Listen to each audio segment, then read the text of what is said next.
Obrigado, Luiz. Queria mais uma vez agradecer a presença de vários pesquisadores, colegas aqui, em especial do nosso vice-diretor, professor Ari Plonsky.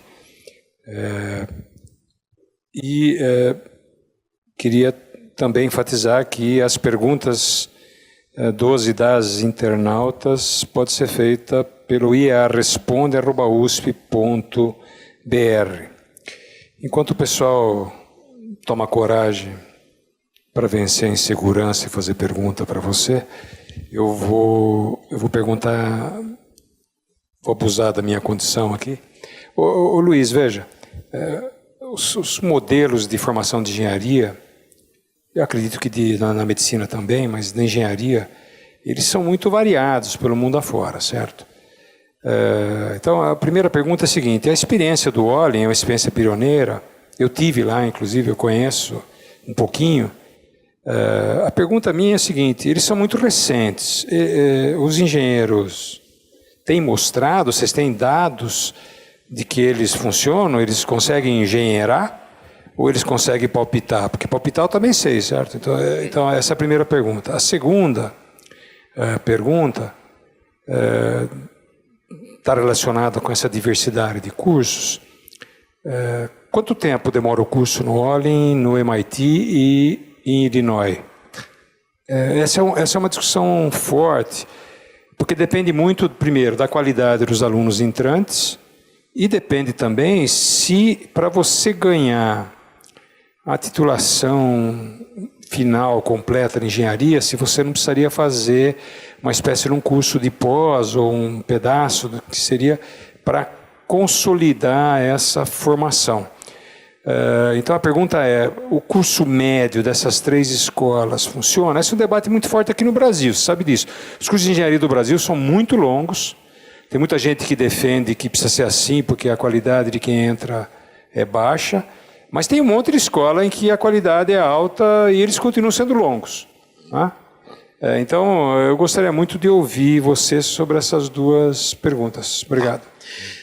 Bom, com relação à qualidade do... O que o engenheiro formado no Olin faz, dos relatórios que o Olin apresenta, eu não tenho eles aqui comigo, mas eu posso arrumar, tenho isso lá em Brasília, não se diferencia do resto, pelo contrário, né? Você tem um número grande de pessoas que vão para a empresa, que vão trabalhar naqueles que hoje lá o objeto de desejo, né, do jovem graduado em engenharia, no Google, na Amazon, na Apple, né? Então eu diria superior, inclusive, do que a média, né?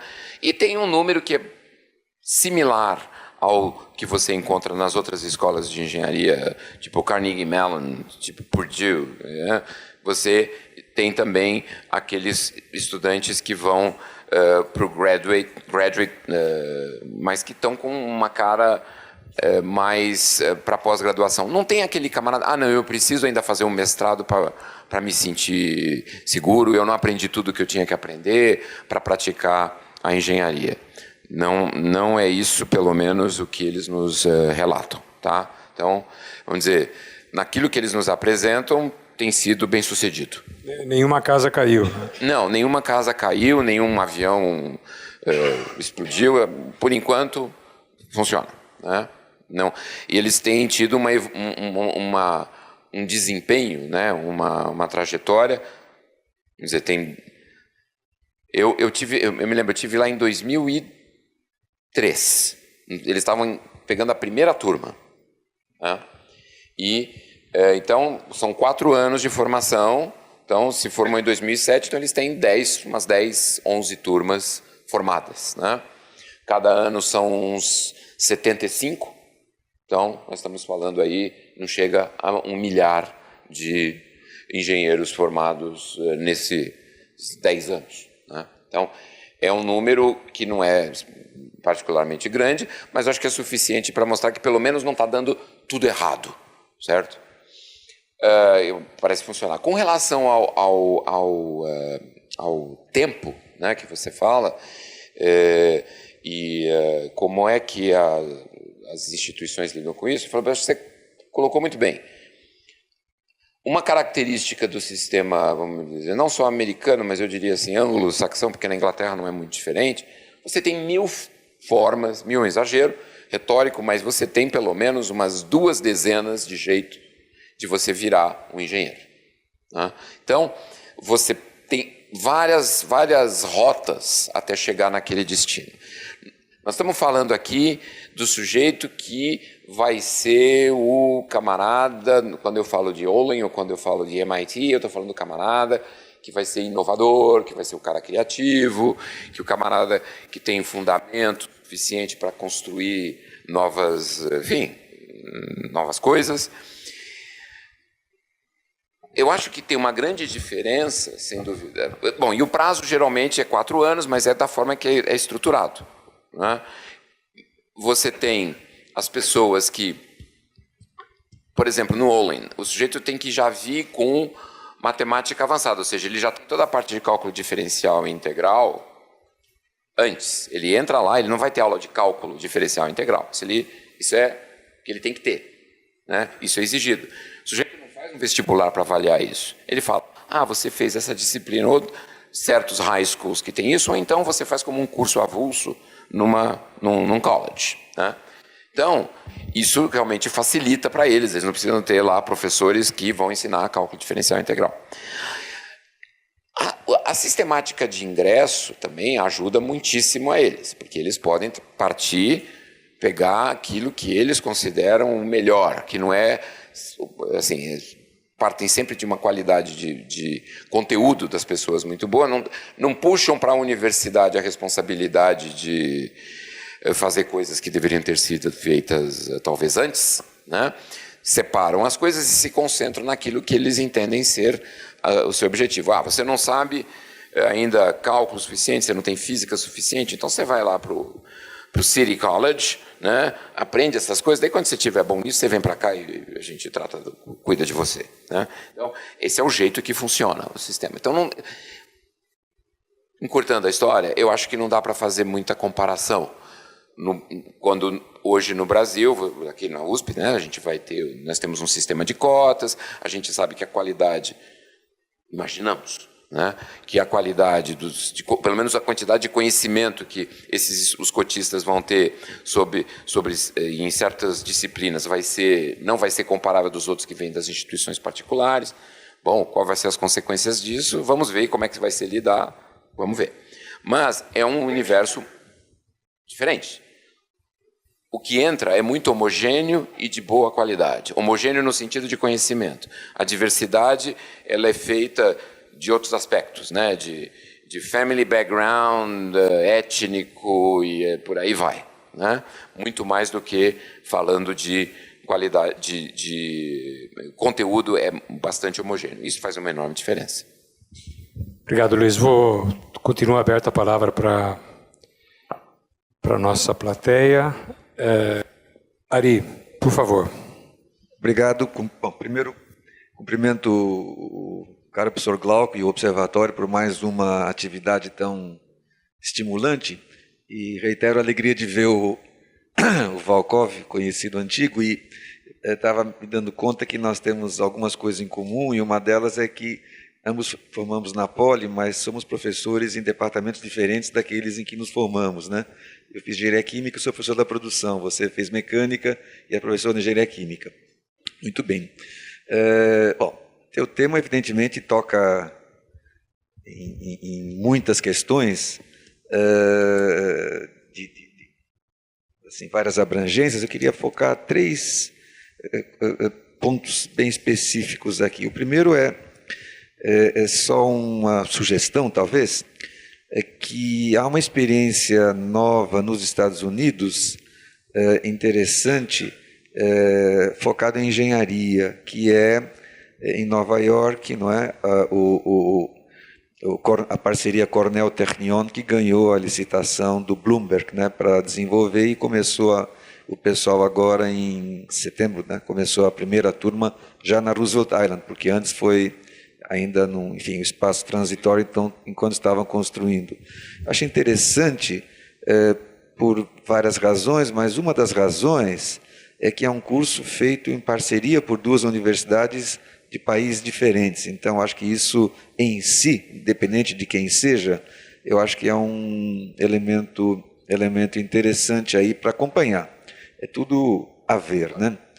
A segunda é uma pergunta que é especificamente com relação à questão da formação dos médicos. Eu não conheço tão bem o modelo americano, mas consta que primeiro você faz um curso geral de nível superior e depois é que você faz a medicina. Ou seja, você tem um perfil etário de maturidade, de conhecimentos gerais e etc., que é diferente de uma situação, não estou dizendo nem que é melhor nem que é pior, né? Mas que é diferente de uma situação em que, tipicamente aqui, embora alguns façam medicina como segundo curso ou qualquer coisa, mas a maioria, aos 17 anos e meio, os que, né, os EAs estão lá começando o curso. Se isso, na tua percepção, tem uma diferença relevante ou não. E o terceiro se você puder indicar, aqui no Brasil, que experiências, ou algumas, não sendo exaustiva, evidentemente, mas alguma experiência que você acha que possa ser considerada, enfim, uma referência inspiradora, nada para se copiar, que você julgue, vamos dizer assim, compatível com esses princípios bons que você comentou. O Luiz, deixa eu só fazer mais uma rodadinha, assim você responde por arroba, grossa, do jeito que você quiser, tá? Professor Carvalheiro, por favor. Álvaro, desculpe, Álvaro, não vi. Luiz, a minha pergunta é a seguinte: você vê esse tipo esses modelos, seja do Olin, seja da Carel, como digamos, algo experimental, uma espécie de nicho de ensino, ou como experiências que podem ser, digamos, ampliadas, não necessariamente universalizadas, mas, enfim, tem uma escala maior? E terceira pergunta do Carvalheiro. José Carvalheiro, Medicina Social, Ribeirão Preto. Bom, embora eu tenha dado a minha primeira aula na vida no anfiteatro de cálculo da Escola Politécnica, num ultra intensivo do cursinho do Grêmio, eu, na realidade, conheço pouco do curso de engenharia e não vou me meter nisto, né? No entanto, tenho uma experiência na outra área, né? Na área de medicina. Eu fiz o meu curso na Faculdade de Medicina da USP de São Paulo, extremamente tradicional o meu curso, e depois fui ser professor na Escola de Medicina de Ribeirão Preto, que tinha sido criada pelo Zeferino Vaz, com uma forte influência sobre Pedreira de Freitas, que foi o meu chefe na Medicina Preventiva de Ribeirão Preto, da reunião de Vinha Del Mar, que foi quem estabeleceu a mudança do paradigma do ensino em medicina para o mundo inteiro, mas a Vinha Del Mar em particular para a América do Sul. Então eu tenho essas duas experiências. E, por outro lado, quando há uma ata, né, a famosa reunião que definiu que a saúde tem que ser baseada num procedimento coordenado pela atenção básica e que esta é que vai organizar todo o sistema. Quando fez 25 anos, veio um espanhol, Juan Gervas, que falou em nome dos médicos gerais europeus, e eu acabei surripiando a apresentação dele, publiquei na Revista Brasileira de Epidemiologia, e depois fiz um debate na Revista Brasileira de Epidemiologia sobre as ideias dele do médico geral como gatekeeper, né, como porteiro do sistema. Né. Eu estou dizendo isto para ele fazer porque eu não conheço praticamente nada da área de engenharia, conheço também pouco do ensino. Na América Latina conheço de vários países, inclusive de Cuba, né, onde eu dei aula na Universidade de Havana, mas dos Estados Unidos eu conheço pouco, na realidade. O que eu quero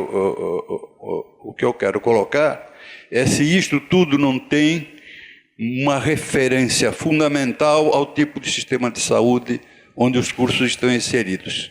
Nós temos o SUS, os Estados Unidos não têm um SUS. E, portanto, evidentemente, pensar num médico empreendedor é completamente diferente nos Estados Unidos ou no Brasil. Luiz. Bom, vou tentar ir na ordem.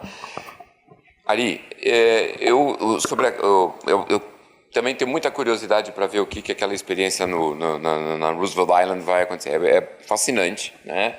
Ver aquilo acontecer. Eu acho que, para mim particularmente como brasileiro e que acabou, por razões profissionais, ficar muito tempo exposto às duas realidades, para mim ainda é fascinante imaginar que tenha tanta gente, algumas pessoas dispostas a colocar tanto recurso num investimento educacional daquele tipo. É uma coisa que quisera ter isso por aqui, né? Dá inveja, né? Poxa vida, que maravilha. Quanto colocaram? Não sei, mas é muito dinheiro, porque você imagina que você ocupou toda aquela Roosevelt Island ali, do lado, né, no Hudson, do lado de Manhattan. Acho que, apesar de que a terra acho que deve ter sido cedido pela cidade, né? Mas, enfim, ocuparam aquela área inteira, é um troço impressionante. Né? Você tem ideia de valor? Você falar no... Mas, enfim, daí o Ari vai procurar, daí a gente traz o número. Mas é muito recurso. Com relação a como é que é o sistema médico, aí tentando responder junto à segunda pergunta do Ari e sua, professor Carvalheiro. Bom, sem dúvida, o senhor foi na mosca. Essa experiência de Carla é uma experiência que está muito voltada para a realidade, atende às necessidades da realidade americana, onde o custo do atendimento é estratosférico, certo? Ninguém consegue pagar. Então, o interesse do sistema do Carl, que é o que está financiando, não tudo, mas uma boa parte, esse Carl é um sistema de hospitais privados do estado de Illinois. Então, para eles, custo é extremamente importante. Então, eles financiam isso na expectativa de ter profissionais que lá na ponta, no futuro, vão conseguir reduzir o custo da prática médica. Nos Estados Unidos, claro, é voltado para a realidade deles. Concordo integralmente com o senhor. Vale a pena, eu acho que do nosso ponto de vista, não é nada, de forma nenhuma, não é nada para ser copiado, mas é muito interessante ver como é que eles estão fazendo a tal da interdisciplinaridade. Como é que eles estão juntando a tecnologia com a medicina. Isso eu acho que é muito, muito, muito interessante. Né? Isso vale a pena dar uma olhada. Não acredito que seja uma coisa aplicável para nós, mesmo porque o modelo de formação médica nos Estados Unidos, eu acredito que, por exemplo, desse povo aqui do Carly, que a gente está falando de Illinois, metade deles, provavelmente... Bom, primeiro, como é que é a formação tradicional? O sujeito faz um bachelor's degree, aí ele vai para o pre-med, que geralmente é 1 ou 2 anos, e daí ele vai para o med school. 4 anos de med school, sendo os 2 últimos anos com os rotation, que são os internatos. Né? E aí ele vai para a residência. Ou seja, tem uns 4, 5 anos a mais do que o nosso, considerando as residências. É uma formação muito, muito, muito longa. Né? Então, eles acham, estão vendo que muita gente que eles vão pegar vai ser camarada que é físico, o sujeito que já é engenheiro. Então, esse camarada vai ter 23 anos, 24 anos, está num outra cabeça, né? Não é uma cabeça de 17,5, claro, né? Já com uma outra experiência, eventualmente até com alguma prática profissional. Então, é uma coisa muito, muito, muito particular. né? Muito particular. Então, é outra realidade também no aspecto da formação. Insisto, de novo, o que é interessante? Como é que junta essas duas coisas? Né? Como é que eles juntam isso? Então, exemplos no Brasil, né, que você perguntou, né? Acho que antes talvez seja mais apropriado falar, acho que isso fica por último, sobre se é possível scale up esse modelo do Olin. Tem um pessoal da Universidade de Illinois que exatamente se propôs a transportar esse modelo do Olin, adaptar o modelo do Olin para a University of Illinois, que é aquela de 40 mil alunos e que tem um dos maiores engineering colleges do país.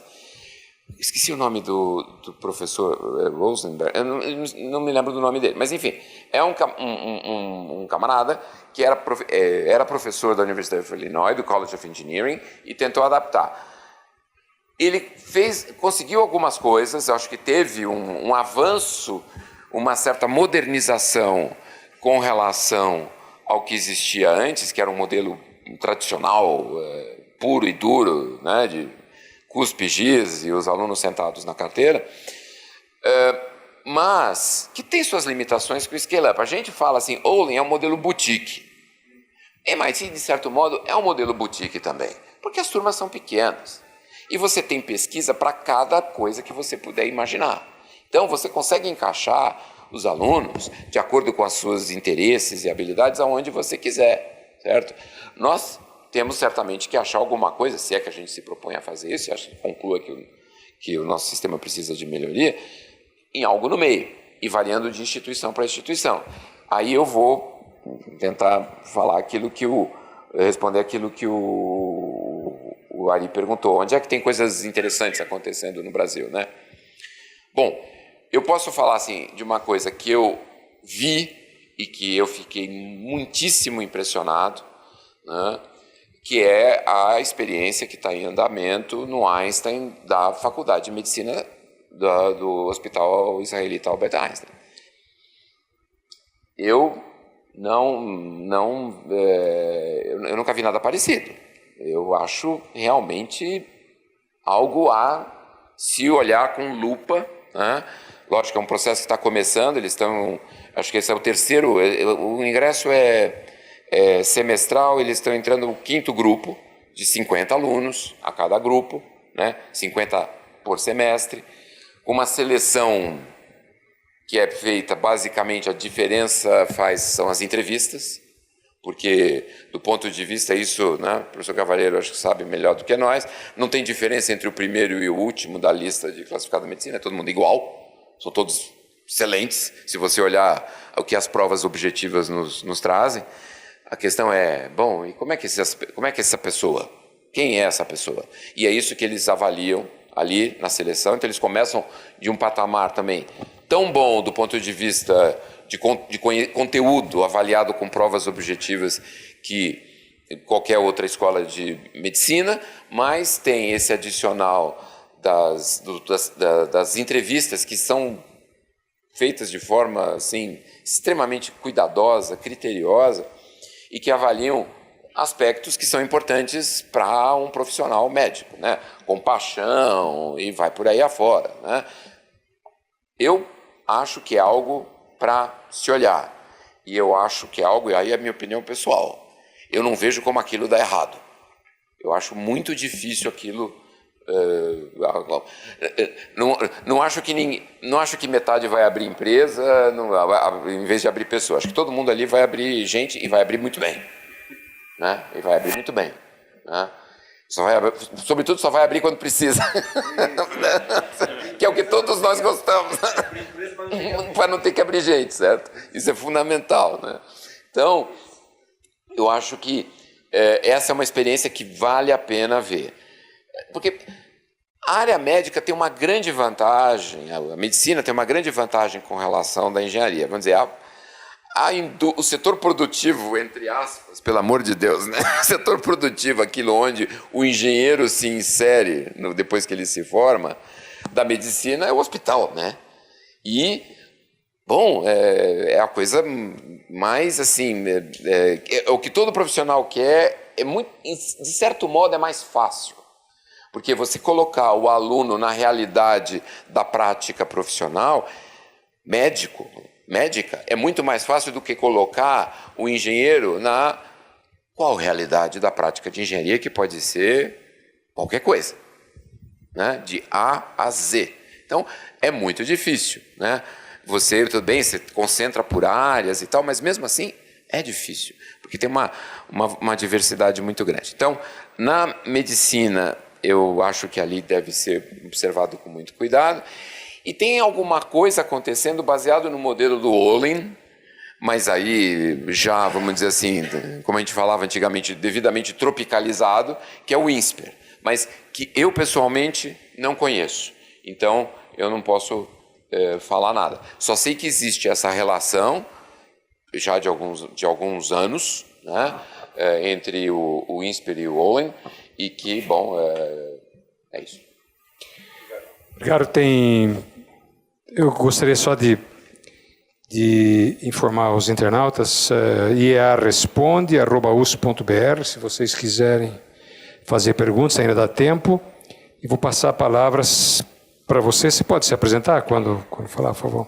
Meu nome é João Paulo, eu sou um aluno graduando do curso de Engenharia de Produção, curso atualmente o último ano da engenharia, e essa dificuldade que está sendo passada de integração entre mundos, que é o mundo da medicina, que é o mundo da engenharia, eu também vivi dentro do curso de engenharia.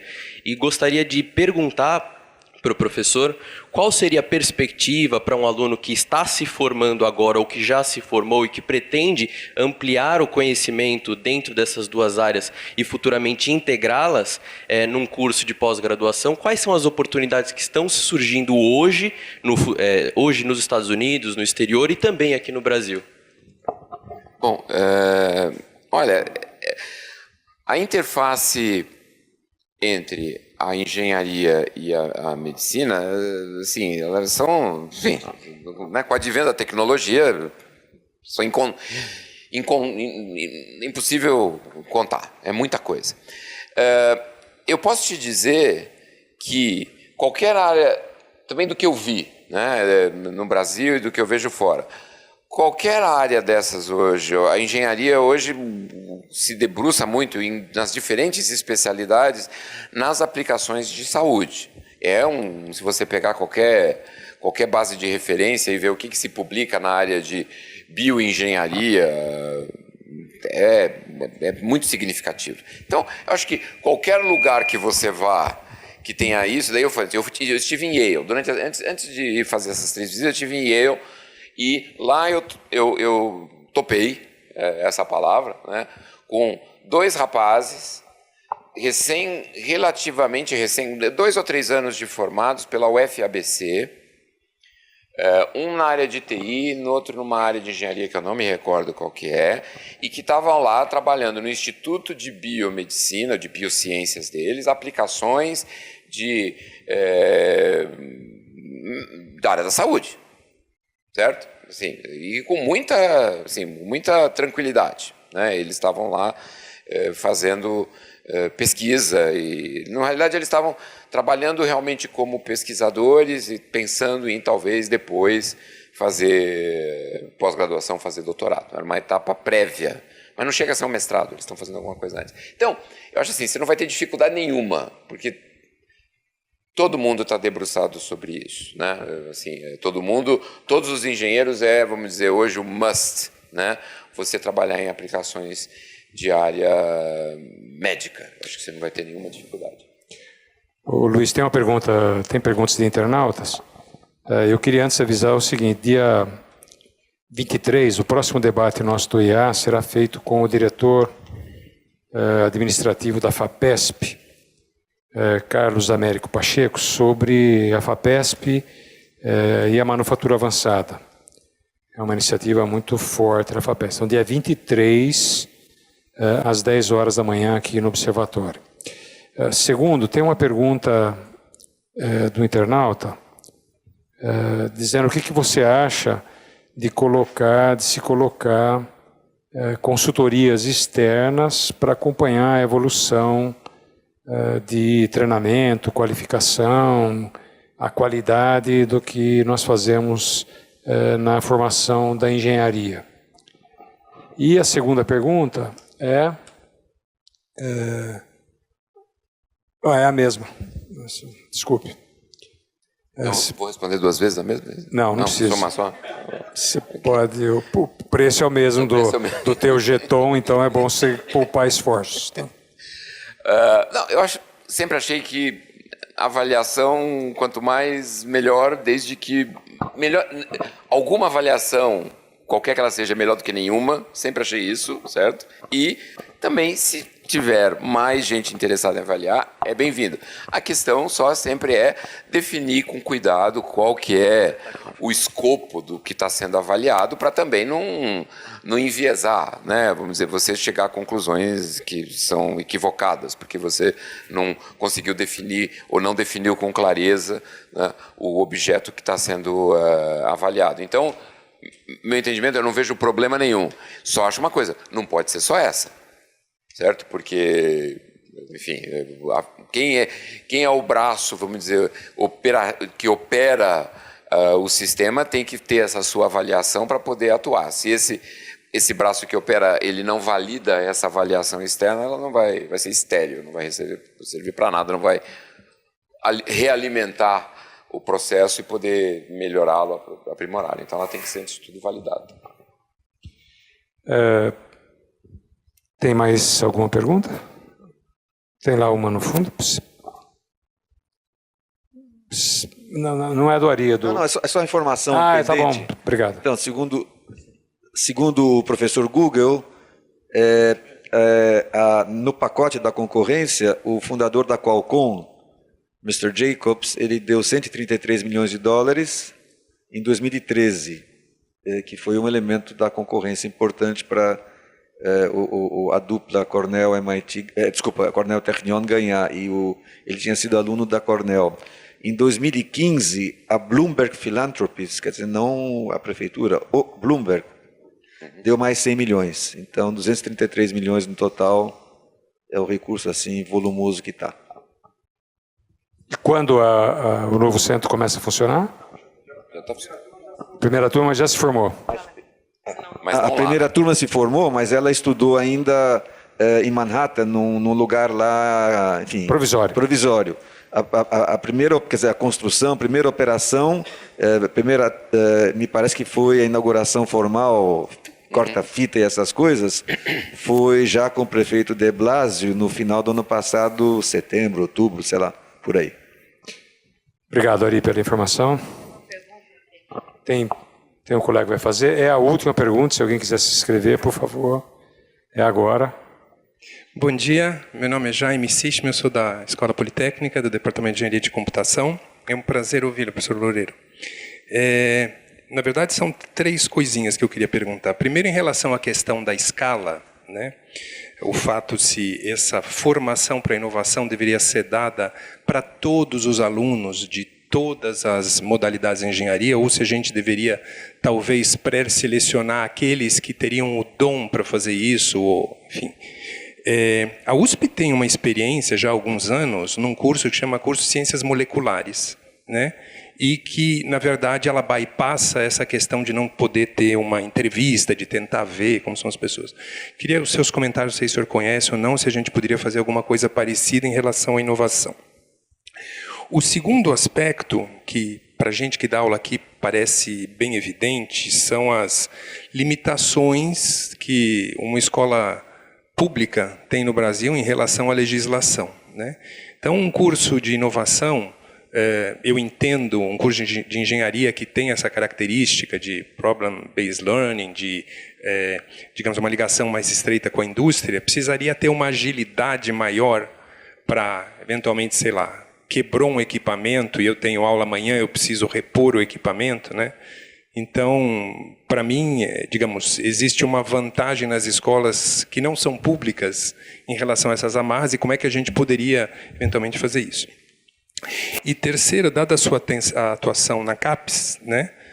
Digamos que alguns de nós nos lancemos a fazer isso semana que vem, né?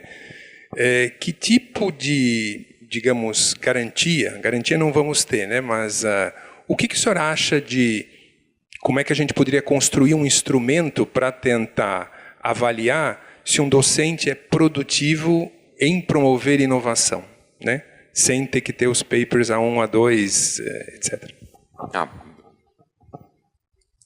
Posso? Ok. Desculpe, foram várias. Não, foram ótimas. Suas perguntas são excelentes. Bom, eu vou responder as duas primeiras, acho que um pouco juntas. Eu acho o seguinte, que eu não entendo que inovação, que virou uma palavra quase que assim, uma coisa meio mágica, né? Assim, inovação. Botam no nome do ministério, vira o nome, vai enfiando esse nome em tudo que é lugar, que é bacana colocar o nome, deve botar lá. Eu acho que todo mundo tem que ter a oportunidade de. Eu não acho que lógico, estou falando aqui na minha condição de indivíduo, pessoal. Eu acho que todo aluno, vamos dizer, o ambiente, aquilo que os americanos chamam de ecosystem, né, dentro da universidade, tem que dar oportunidade para quem queira tirar proveito dela, certo?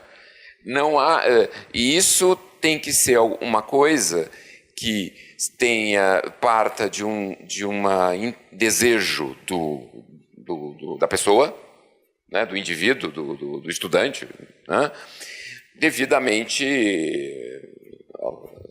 orientado pelo professor, né?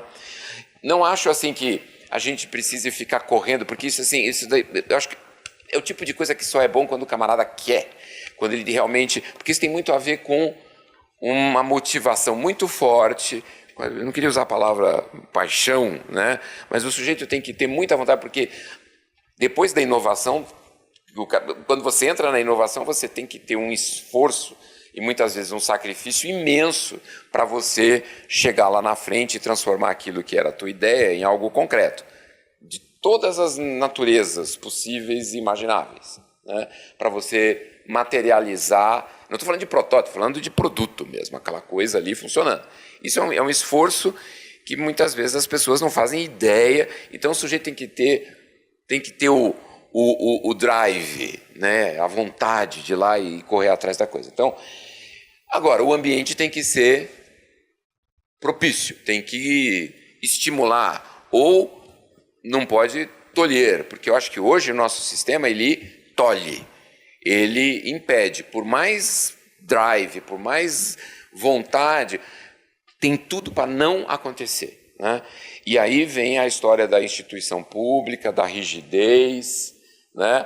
E a avaliação, que tem tudo a ver assim, bom, por que então como é que a gente não pode modificar esse ambiente? Se eu estou falando que, eu acho assim, não adianta fazer uma disciplina, eu acho que não é nada disso, eu acho que assim, tem que ter um ambiente que tenha flexibilidade, que tenha liberdade suficiente, onde o sujeito que tem drive para isso vá conseguir construir o seu caminho. Na universidade pública, eu lamento dizer, essa é a minha opinião, nós vivemos uma escola, nós somos, infelizmente, ainda muito uma escola de terceiro grau. Até que ponto a gente é realmente né? Tudo bem, isso pode acontecer lá na pós-graduação, mas eu fico muito preocupado com a graduação. Ela é muito escolar, ela é excessivamente escolar, para não dizer que ela é só escolar. Então, por quê? Porque ela não autonomiza o cidadão. Não autonomiza. Assim, o que a gente pode fazer para mexer no meio, no ambiente, no tal do ecossistema? Sendo numa instituição pública. Porque, lógico, a privada, muito mais simples, né? Muito mais simples. Então, o que a gente pode fazer numa instituição pública? Sem querer ser ingênuo, eu acho que tem muita coisa que a gente pode fazer e não faz. Eu acho que para isso precisa ter um convencimento das instâncias, assim, das lideranças, para dar um mínimo de respaldo para aqueles que querem mexer. Porque, como eu falei, tudo joga contra. Vai mudar uma disciplina para ver o que te acontece, mudar a grade, é o inferno. Porque a gente vive num sistema que todo mundo é territorialista, né? São feudozinhos, né? É grade. Começa por aí, nunca tinha pensado nisso ali, é verdade. Chama grade, né? Então, Tá lá, você está preso naquilo, né? Então, não faz o menor sentido. O que precisa para a instituição fazer? É desmontar. Aí eu acho que é absolutamente administrativo, porque ninguém está regulando isso. Você acha que o Conselho Nacional do Ninguém está. As pessoas não se importam com isso. É administrativo, é alguém de cima para baixo. Olha, vamos acabar com a grade, certo? Tira a grade, né? Saiam voando por aí. Vamos fazer alguma coisa que faça sentido, que tenha a ver com a nossa realidade de hoje. Então, por aí, eu acho que é uma questão, eu odeio falar isso, questão de vontade política, como dizia alguém mais recentemente. Então, mas eu acho que falta, porque para que dar uma dor de cabeça, né? Dá um trabalho gigantesco. Mas, gente, é o pressuposto dessa instituição, para que ela foi criada é isso. Se a gente não cuida disso que está no coração, nós vamos cuidar do quê? Né? A gente esquece, a gente perde isso de vista. Que eu acho um criminoso, honestamente. Eu acho que está havendo alguma mudança, mas tímida para o meu gosto. Eu acho que porque é um troço que demora, que está há décadas e décadas, e que se não for meio mano militare, certo? Se não fosse, vamos acabar com isso, vamos simplificar as coisas, não vamos deixar tudo engessado, pelo amor de Deus, não há porquê. Porque é aquela coisa da burocracia mesmo, ela se justifica para si mesma, né? A sua existência, né, vem dela mesma, deriva dela mesma. E, bom, a avaliação, aí você falou da CAPES, minha história da CAPES já está lá para trás, mas eu tenho bastante ainda contato, mas eu não posso falar como CAPES nada, claro, né? Já faz muito tempo que eu saí de lá. Mas todo mundo não fala da CAPES. A CAPES, assim, você sai da CAPES, mas a CAPES não sai de você, né? Isso é bem verdade, né? O que é ótimo, que eu acho que é uma instituição maravilhosa. E eu acho que assim, a avaliação é algo sério. A avaliação da pós-graduação, ela é melhorzinha, certo? Mas, de novo, ela é muito engessada. A gente tem esse troço no DNA, da gente está no sangue, está na veia esse troço, né? Da gente, aquilo que eu falo do furor regulatório. E eu acho que a CAPES está fazendo, tenho tido, assim, conversado informalmente, um esforço de também, porque você acaba coibindo inovação, inclusive na pós-graduação, certo? Porque é tudo muito fechado, muito avaliado. Avaliar um professor que é um bom um sujeito que está lá, que se dedica muito ao ensino, e com isso, evidentemente, o dia tem 24 horas, ele não vai... Bom, isso, de novo, é uma questão de bom senso, né? É uma questão de bom senso. Você vai ter uma única métrica para medir professor? É índice H? Ninguém faz isso, certo? Se o MIT não faz isso, por que nós é que vamos fazer? Certo? O cara não considera, considera o conjunto da obra, certo? O que você está fazendo? Né? Eu acho que é uma evolução. Eu acho que a gente tem que mirar e ter mais essa flexibilidade, eu acho que é a palavra-chave. E abrir e, como disse o Ari, quebrar as grades. Obrigado. Obrigado, Luiz. Eu queria fazer um breve comentário. Primeiro, você acentuou na sua apresentação a necessidade de você montar um ecossistema, né? E isso é chave para quem conhece essas universidades fora do Brasil, quem tem experiências avançadas, sabe o que isso é importante. Você citou o MIT, que tem todo um viés voltado para a área de exatas, para a área de engenharia, mas é sempre bom lembrar que, por conta desse sistema, o MIT produz resultados em outras áreas. Por exemplo, se você pegar o número de prêmio Nobel, ganhador de prêmio Nobel na área de economia, que vem do MIT, é um número muito grande, muito grande. Desde a época do Solow, Samuelson, Hart, Krugman, são todos caras que nasceram lá dentro. Então, o Chomsky está lá. Então, mas segura o Chomsky, por enquanto. Esse sistema, quando você tem um sistema integrado de geração de conhecimento, todo mundo se sente estimulado a avançar. Acho que isso aí para mim é a coisa mais forte, é o elemento mais forte que você acentuou, sem demérito do resto da sua apresentação, evidentemente, e que serve muito de de ensinamento aqui para a nossa USP. Aqui, né, nós somos um arquipélago, né, todo mundo fala em interdisciplinaridade, todo mundo fala de multidisciplinaridade, transdisciplinaridade, e, na verdade, está cada um na sua caixinha, né, com raras exceções, evidentemente, você tem exceções.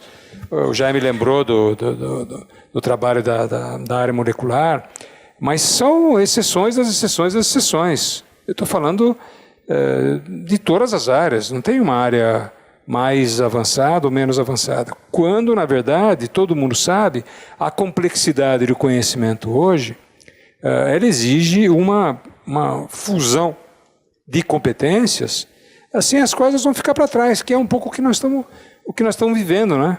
Essa é a realidade que nós estamos vivendo. Segundo ponto, nós trouxemos aqui no Observatório o reitor do INSPER, o Marcos Lisboa, que fez uma apresentação.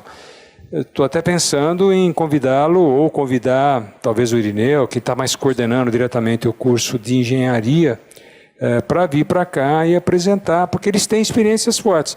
Diga-se de passagem, se vocês visitarem o laboratório do INSPER de manufatura avançada, vocês vão ver que primeiro ele foi montado por 4 professores da USP. Entende? Quando eu fui lá, eu falei, o que está acontecendo aqui? Mas são 4 professores da USP, dirigido pelo João Fernando, que foi presidente do IPT e da USP de São Carlos.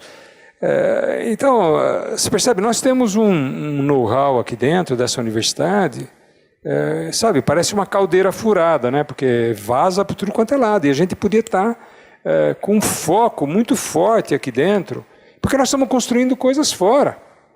Né? O Einstein, bom, por acaso, o Ari é do Conselho de Pesquisa e Inovação do Einstein.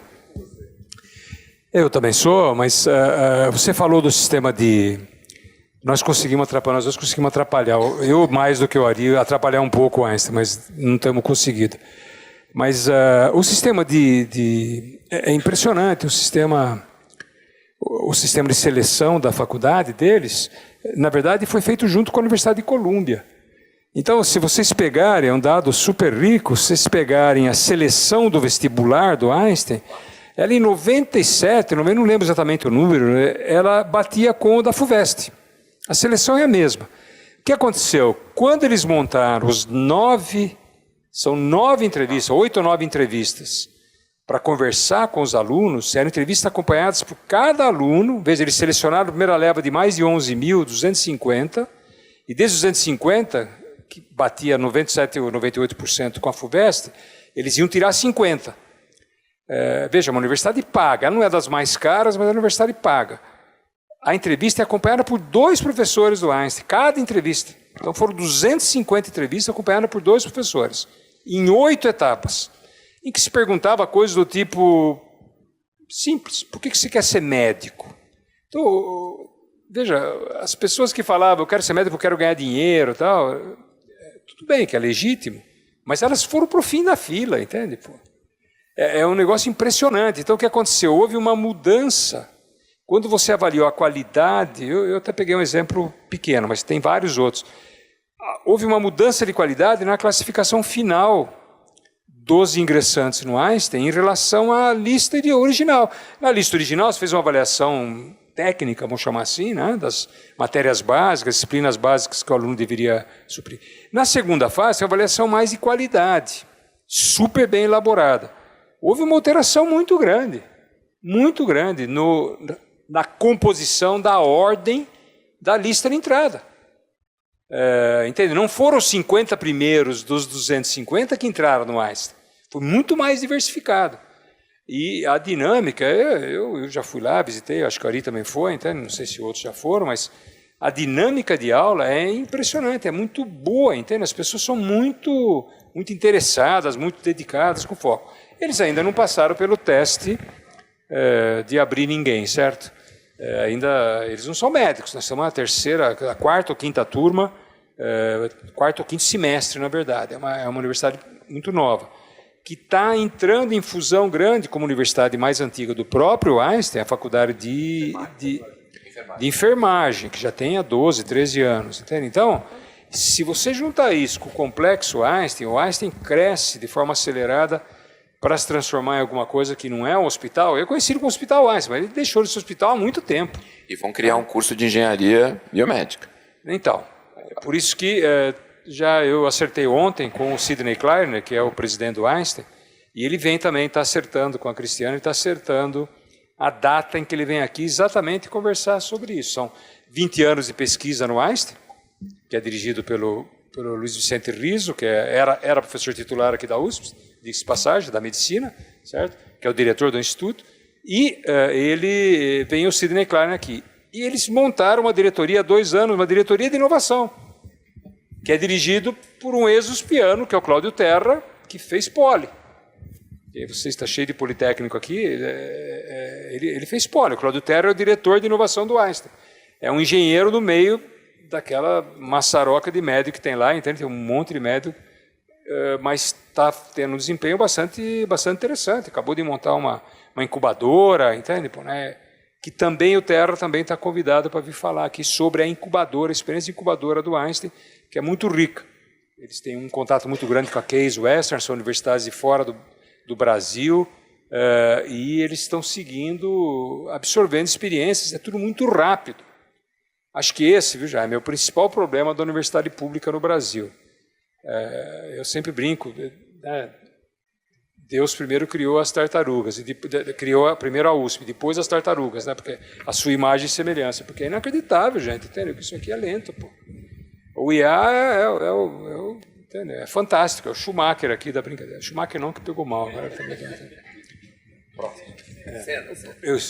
também, também já foi, né? É um bem rápido. Tá? Então, eu queria só dizer isso para vocês, queria agradecer. Dia 23, sexta-feira, vai ter uma conversa com o Carlos Américo Pacheco, que é o diretor da FAPESP.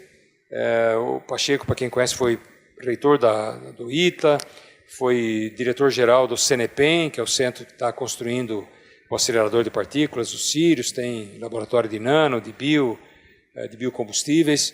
Pacheco foi secretário executivo do Ministério da Ciência e Tecnologia, à época dirigido pelo ministro Sardenberg, é professor ainda do Instituto de Economia da Unicamp e atualmente ele é diretor-geral da FAPESP e acabou de montar um programa voltado para a construção de centros de engenharia de uma maneira ligada à manufatura avançada, ligada à área de indústria 4.0, de uma maneira bastante nova, certo? Ao invés de esperar projeto de baixo eu digo, ou das empresas ou dos pesquisadores, a FAPESP pautou e lançou editais e há uma adesão, em primeiro lugar, pelas empresas e depois junto as empresas e as empresas selecionadas.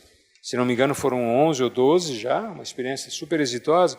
Juntamente com a FAPESP, vão selecionar os centros de pesquisa, seja universidades ou centros independentes, para desenvolver os projetos. Cada real privado, a FAPESP coloca R$1 público. Então, essa é uma maneira de você alavancar o investimento privado, o que nem sempre é fácil. Eu senti isso na pele quando eu estava na FINEP. Se você deixar, o setor privado economiza um pouquinho, certo? Então, veja, nós vamos ter dia 23, mais uma vez, com o Pacheco, é o próximo debate, depois tem uma sequência de outros debates, eu acredito, bastante interessantes. E eu queria mais uma vez agradecer o Luiz Loureiro, que é diretor executivo da Fulbright, que eu sou um Fulbrighter, né? Você se lembra? Tem 2 aqui, pelo menos, que eu vejo aqui. O Ari e você. Isso. E inclusive, se vocês quiserem bolsa, essas coisas, pode pedir para ele agora na saída, não tem nenhum problema, tá? Os internautas vão ser prejudicados porque não pode pedir bolsa direto para ele aqui. Tá? Super obrigado mais uma vez e queria pedir uma salva de palmas por Luiz.